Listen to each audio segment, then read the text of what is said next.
Hello students, chapter 6 molecular basis of inheritance में हम लोग पढ़ रहे थे रेप्लिकेशन ऑफ डीएनए। डीएनए अपने जैसे दूसरे डीएनए की कॉपी कैसे बनाता है। इसमें हमने कुछ एंजाइम्स के बारे में पढ़ा था जो एंजाइम रेप्लिकेशन में हेल्प करते हैं। उन एंजाइम्स को हम डिस्कस कर चुके हैं, पढ़ चुके हैं। इसके बाद में हम लोगों ने स्टार्ट किया था डीएनए रेप्लिकेशन की प्रोसेस को, और उसमें हमने पढ़ा था कि डीएनए रेप्लिकेशन की प्रोसेस जो है वो एक मल्टी स्टेप प्रोसेस होती है। इसमें फर्स्ट स्टेप था एक्टिवेशन ऑफ न्यूक्लियोटाइड, जिसमें हमने पढ़ा था कि जो साइटोप्लाज्म रहता है, प्रोकैरियोटिक सेल का जो साइटोप्लाज्म रहता है उसमें और यूकैरियोटिक सेल के न्यूक्लियोप्लाज्म में कुछ न्यूक्लियोटाइड्स जो रहते हैं वो इनएक्टिव फॉर्म में रहते हैं, और ये इनएक्टिव न्यूक्लियोटाइड फॉस्फोराइलेज एंजाइम की प्रेजेंस में एक्टिवेट होते हैं और मोनोफॉस्फेट से फॉर्मेशन कर रहे थे ट्राइफॉस्फेट का। इसके बाद में सेकेंड स्टेप था डीएनए स्ट्रैंड की ओपनिंग होना। आपको मालूम है कि डीएनए जो है वो डबल स्ट्रैंडेड स्ट्रक्चर होता है, इसकी ओपनिंग होती है रेप्लिकेशन की प्रोसेस के लिए, और इसमें हेल्प कर रहा था एक एंजाइम हेलिकेज। हेलिकेज एंजाइम क्या करता है? हेलिकेज एंजाइम जो डीएनए के दोनों स्ट्रैंड होते हैं जो कि एक दूसरे से हाइड्रोजन बॉन्ड से जुड़े हुए रहते हैं, ये हाइड्रोजन बॉन्ड को तोड़ने का काम करता है। कौन सा एंजाइम कर रहा था? Helicase enzyme. इसके बाद में टोपोआइसोमरेज और सिंगल स्ट्रैंडेड स्टेबलाइजिंग प्रोटीन, ये दो एंजाइम जो थे वो डीएनए को स्टेबलाइज कर रहे थे, उसके ऊपर जो स्ट्रेस था उसको दूर करने का काम कर रहे थे। और हमने देखा था कि एक फॉक लाइक स्ट्रक्चर फॉर्म हुआ था जिसको हमने नाम दिया था रेप्लिकेशन फॉक का। और हमने देखा था कि अगर सर्कुलर डीएनए होता है तो वहां पर रेप्लिकेशन बबल का फॉर्मेशन होता है। इसके बाद में हम लोगों ने पढ़ा था कि प्राइमर का फॉर्मेशन हुआ था। प्राइमर क्या था? प्राइमर आरएनए का सेगमेंट था जिसमें हमने पढ़ा था कि 6 to 7 न्यूक्लियोटाइड जो है वो आरएनए का फॉर्मेशन करते हैं, और ये आरएनए प्राइमर की तरह काम करता है। और ये प्राइमर क्या था? जो डीएनए के स्ट्रैंड ओपन हो जाते हैं वहां पर ये रेप्लिकेशन की प्रोसेस को स्टार्ट करता है। आज हम पढ़ेंगे कि यहाँ पर डीएनए स्ट्रैंड पर जो रेप्लिकेशन फॉर्म बना था उस पर न्यूक्लियोटाइड का इलोंगेशन जो है वो किस तरह से होता है, या हम बोल सकते हैं कि पॉलीमराइजेशन की प्रोसेस जो है वो कैसे होती है। पॉलीमराइजेशन का मतलब होता है कि जब बहुत सारे मोनोमर एक दूसरे के साथ में जुड़ते हैं तब हम इस प्रोसेस को बोलते हैं पॉलीमराइजेशन। और डीएनए, आपको मालूम है कि डीएनए एक पॉलीमर है, बहुत सारे न्यूक्लियोटाइड मिलकर के डीएनए का फॉर्मेशन करें तो सिंगल जो न्यूक्लियोटाइड है मोनोमर है वो, और बहुत सारे न्यूक्लियोटाइड मिलकर के क्या बना रहे हैं? डीएनए स्ट्रैंड को बनाते हैं। हम पढ़ेंगे कि डीएनए रेप्लिकेशन में डीएनए का इलोंगेशन जो है वो किस तरह से हो रहा है, इलोंगेशन प्रोसेस जो है वो कैसे होती है।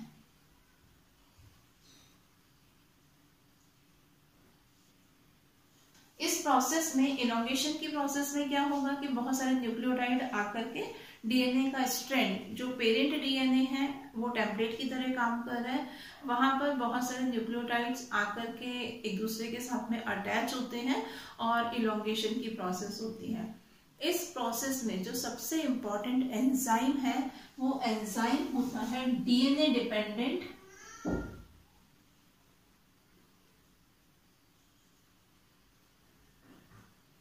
Polymerase enzyme.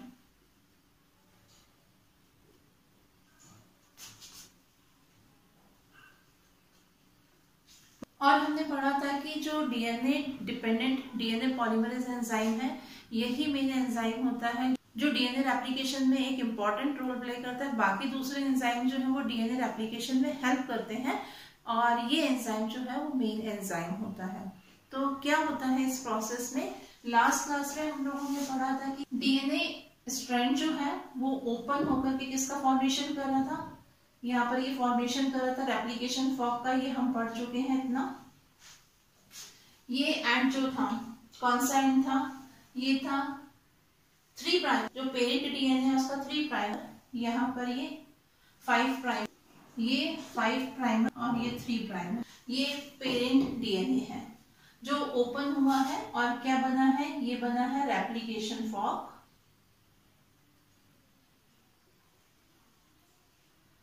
हमने यहाँ पर पढ़ा था कि जो आरएनए प्राइमर होता है, आरएनए प्राइमर यहाँ पर आकर के सबसे पहले अटैच होता है, ये आरएनए प्राइमर होगा। यहाँ पर पेरेंट डीएनए का कौन सा एंड है, ये 3 प्राइमर है, तो यहाँ पर आरएनए प्राइमर का ये कौन सा एंड होगा, 5 प्राइम होगा, और ये जो है ये 3 प्राइम। और हमने यहाँ पर ये भी पढ़ा था कि ये जो 3 एंड रहता है वहां पर फंक्शनल ग्रुप रहता है, OH फंक्शनल ग्रुप रहता है। तो जो दूसरे न्यूक्लियोटाइड आकर के अटैच होते हैं और बॉन्ड बनाएंगे वो कहाँ पर बनाएंगे, आरएनए प्राइमर के 3 एंड पर।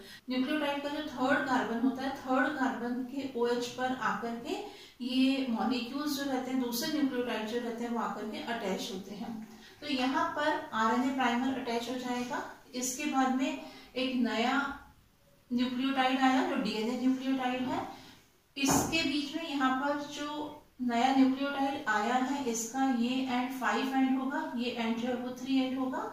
इनके बीच में यहाँ पर ये जो आरएनए प्राइमर है और न्यूक्लियोटाइड है इसके बीच में बॉन्ड बनेगा, फॉस्फोडाइएस्टर बॉन्ड बनेगा, और यहाँ पर इनके बीच में क्या होगा, जो पेरेंट डीएनए है इसके साथ में ये हाइड्रोजन बॉन्ड का फॉर्मेशन करेंगे। इसी तरह से यहाँ पर एक और न्यूक्लियोटाइड आएगा, नेक्स्ट न्यूक्लियोटाइड आएगा, और इस तरह से बहुत सारे न्यूक्लियोटाइड जो है वो एक दूसरे के साथ में अटैच होते जाएंगे। यहाँ पर हम लोगों ने पढ़ा था जो पेरेंट डीएनए है, पेरेंट डीएनए में जो स्ट्रैंड में प्रोसेस स्टार्ट हो रही है वो कहाँ से कहाँ तक हो रही है, 3 प्राइम टू 5 प्राइम होती है, ठीक है। और जो डीएनए का स्ट्रैंड बन रहा है उसका क्या डायरेक्शन है, 5 प्राइम टू 3 प्राइम। ये एरो से इस डायरेक्शन को शो किया है कि जो डीएनए स्ट्रैंड ग्रो करता है, बनता है, वो किस एंड से किस एंड की तरफ ग्रो करता है, 5 end to 3 end, 5 end to 3 end. इस तरह से ये प्रोसेस चलती है। दूसरे स्टेप पर हमने पढ़ा था कि यहाँ पर जो फॉर्क जिस जगह से ओपन हो रहा था यहाँ पर आकर के ये प्राइमर अटैच होता है, ये प्राइमर अटैच हुआ था।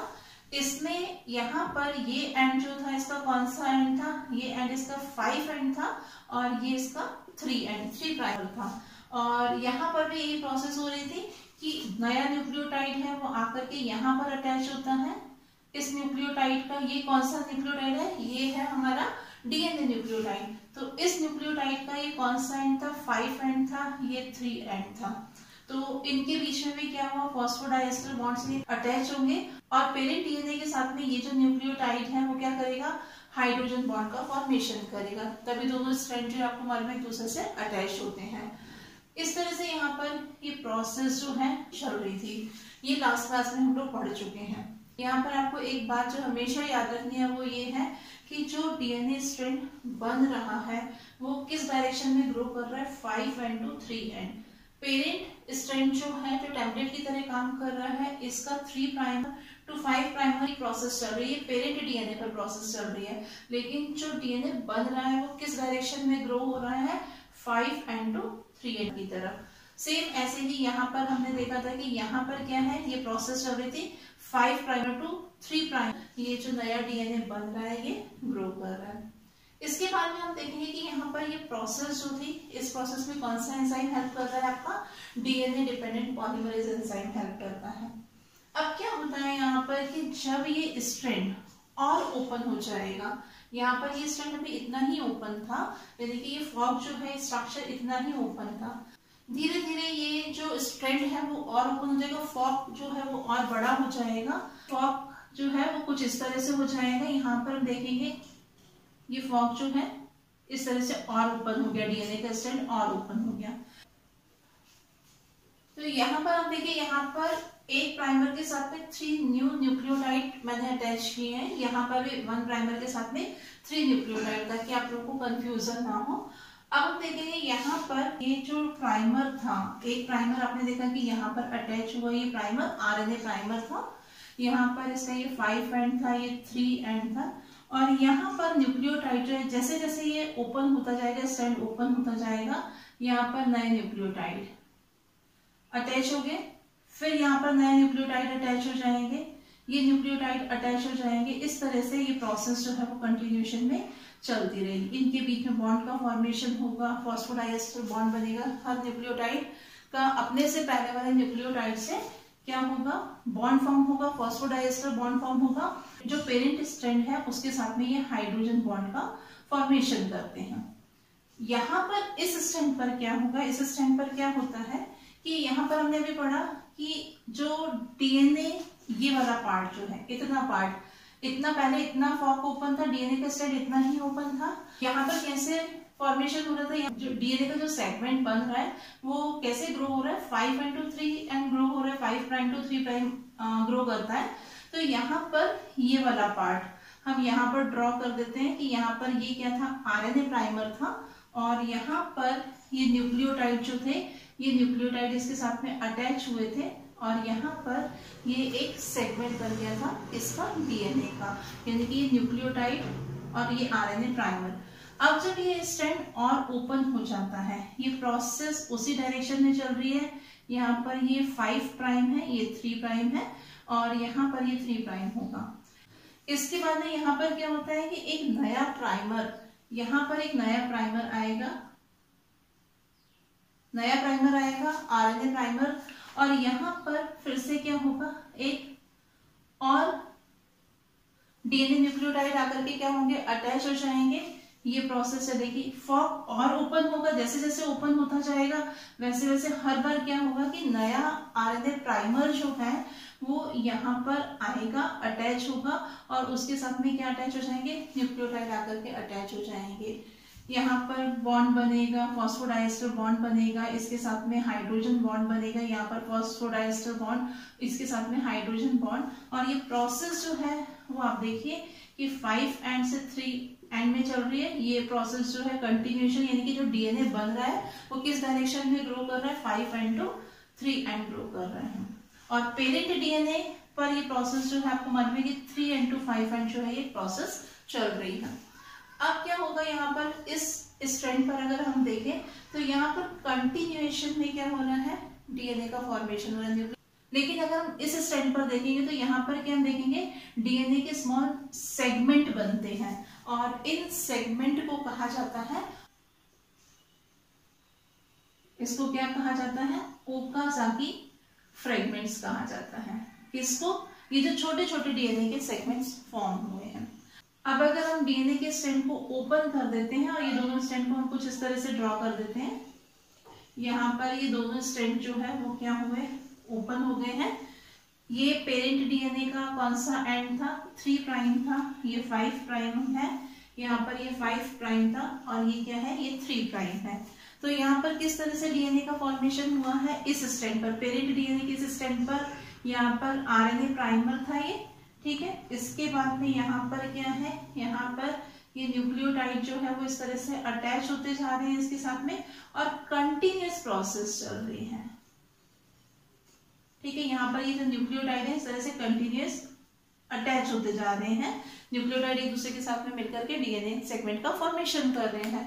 पर यहाँ पर क्या होता है, इस स्ट्रैंड पर अभी हमने पढ़ा कि यहाँ पर एक आरएनए प्राइमर अटैच हुआ था, फिर इस पर आकर के न्यूक्लियोटाइड अटैच हुए थे, फिर यहाँ पर दूसरा प्राइमर था आरएनए प्राइमर, यहाँ पर न्यूक्लियोटाइड अटैच हुए थे, नया प्राइमर यहाँ पर आया, यहाँ पर इस तरह से न्यूक्लियोटाइड अटैच हो गए, फिर यहाँ पर नया प्राइमर आया था, ये न्यूक्लियोटाइड अटैच हुए थे, यहाँ पर ये प्राइमर आया, नए न्यूक्लियोटाइड फॉर्म हुए, फिर इसके बाद में सेम ऐसे ही यहाँ पर हम देखेंगे, इस स्ट्रैंड पर हम देखेंगे तो इस स्ट्रैंड पर कंटिन्यूअस प्रोसेस चल रही है, यानी कि यहाँ पर डीएनए सेगमेंट पर डीएनए टेम्पलेट, जो पेरेंट डीएनए का टेम्पलेट है उस पर जो नया स्ट्रैंड बन रहा है वो कंटिन्यूअस बन रहा है, लेकिन यहाँ पर ये प्रोसेस जो है ये कंटिन्यूअस नहीं होती है, ये डिसकंटिन्यूअस प्रोसेस होती है, ठीक है। और यहाँ पर ये चूंकि फ्रेगमेंट बन रहे हैं तो यहाँ पर ये कैसा है, ये डिसकंटिन्यूअस है, सेगमेंट डिसकंटिन्यूअस फ्रेगमेंट बन रहा है। अब यहाँ पर क्या होगा, ये प्राइमर जो होंगे उनको रिमूव कर दिया जाएगा। इसके लिए हमने पढ़ा था कि जो पॉलीमरेज फर्स्ट एंजाइम होता है वो आरएनए को रिमूव करता है, और क्या होगा यहाँ पर, ये जो प्राइमर है ये रिमूव हो जाएंगे। जब ये प्राइमर रिमूव होंगे तो इनके बीच में क्या होगा, गैप आ जाएगा, और इस गैप को फिल कर दिया जाएगा। न्यूक्लियोटाइड, जो डीएनए न्यूक्लियोटाइड है वो आकर के यहाँ पर अटैच हो जाएंगे, और इस तरह से इस सेगमेंट का भी फॉर्मेशन हो जाएगा। प्राइमर रिमूव होने से क्या होगा, यहाँ पर जो गैप आएगा वो गैप जो होगा वो फिल हो जाएगा। और कौन फिल करेगा उसको, जो न्यूक्लियोटाइड रहते हैं डीएनए न्यूक्लियोटाइड, वो इस गैप को फिल कर देते हैं। डीएनए पॉलीमरेज फर्स्ट की हेल्प से ये जो सेगमेंट थे आरएनए प्राइमर के जो सेगमेंट थे वो रिमूव हो जाएगा और इसकी जगह क्या होगा, डीएनए न्यूक्लियोटाइड आकर के अटैच हो जाते हैं। और हमने पढ़ा था कि जो अटैचमेंट होता है न्यूक्लियोटाइड को एक दूसरे के साथ में अटैच करने में कौन सा एंजाइम हेल्प करता है, लाइगेज एंजाइम हेल्प करता है। तो लाइगेज एंजाइम की हेल्प से ये न्यूक्लियोटाइड अटैच हो जाएंगे। अब हम देखते हैं कि यहाँ पर जो स्ट्रैंड बना था वो कौन सा स्ट्रैंड था, एक बना कंटिन्यूअस स्ट्रैंड बना और एक बना डिसकंटिन्यूअस स्ट्रैंड था। ये वाला स्ट्रैंड जो था ये कंटिन्यूअस बन रहा था, ये स्ट्रैंड जो था वो डिसकंटिन्यूअस बन रहा था। छोटे छोटे सेगमेंट में ये डीएनए का फॉर्मेशन हो रहा था, बाद में प्राइमर रिमूव हुआ और जो नए न्यूक्लियोटाइड थे डीएनए न्यूक्लियोटाइड उन्होंने आकर के उस प्राइमर की जगह को फिल कर दिया। प्राइमर के रिमूव होने से जो गैप बना था उस जगह डीएनए न्यूक्लियोटाइड आकर के अटैच हो गए और ये प्रोसेस जो थी कैसी थी, डिसकंटिन्यूअस प्रोसेस थी। ये जो कंटिन्यूअस प्रोसेस है तो इसमें हम देखेंगे कि ये जो डीएनए सेगमेंट था, जो नया डीएनए बन रहा है वो पहले बनता है। तो इस डीएनए सेगमेंट को हम बोलते हैं लीडिंग स्ट्रैंड। ये जो स्ट्रैंड था इसको हम क्या बोलेंगे, लीडिंग स्ट्रैंड बोलेंगे। और यहाँ पर जो डिसकंटिन्यूअस प्रोसेस चल रही थी हमने देखा कि यहाँ पर छोटे छोटे सेगमेंट बन रहे थे, आरएनए प्राइमर रिमूव हो रहा था। तो ये स्ट्रैंड जो है ये बाद में बनता है, ये स्ट्रैंड पहले बन जाता है और ये स्ट्रैंड जो होता है वो बाद में बनता है। तो बाद में बनने वाले स्ट्रैंड को बोला जाता है लैगिंग स्ट्रैंड।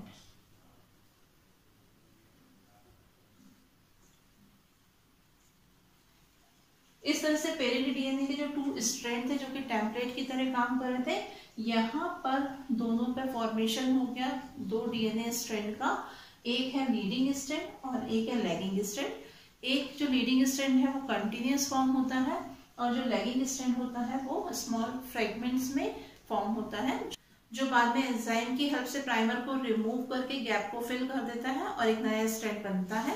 कंटिन्यूअस स्ट्रैंड को हमने बोला लीडिंग स्ट्रैंड और जो हमारा डिसकंटिन्यूअस स्ट्रैंड बना है ये स्ट्रैंड, इसको हमने नाम दिया है लैगिंग स्ट्रैंड का। तो इस तरह से 2 डॉटर डीएनए स्ट्रैंड का फॉर्मेशन होता है, किस पर, डीएनए टेम्पलेट पर या जो पेरेंट डीएनए था उसके दोनों स्ट्रैंड पर।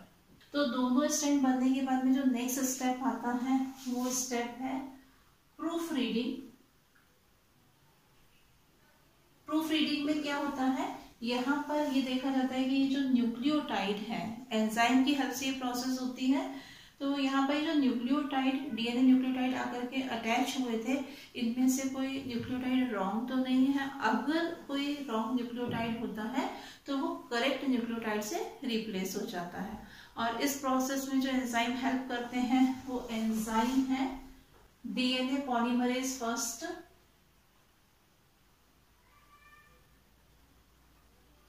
और सेकेंड एंजाइम जो है वो हेल्प करता है न्यूक्लियस।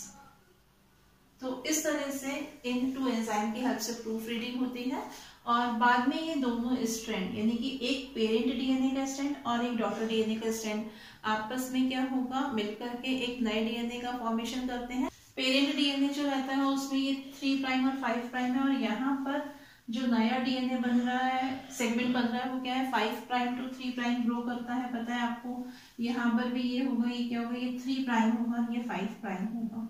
तो ये जो दोनों स्ट्रैंड जब बन चुके हैं तो प्रूफ रीडिंग के बाद में अब यहाँ पर क्या होगा कि ये दोनों स्ट्रैंड, ये पेरेंट डीएनए का स्ट्रैंड, ये डॉटर डीएनए का स्ट्रैंड, जो नया डीएनए बना है उसको हम बोल रहे हैं डॉटर डीएनए। तो ये दोनों स्ट्रैंड जो है वो आपस में क्या करेंगे, हेलिकल स्ट्रक्चर फॉर्म करेंगे। 2 स्ट्रैंड बन चुके हैं, इनके बीच में हाइड्रोजन बॉन्ड बनेगा और डबल हेलिकल स्ट्रक्चर जो होगा वो फॉर्म होगा।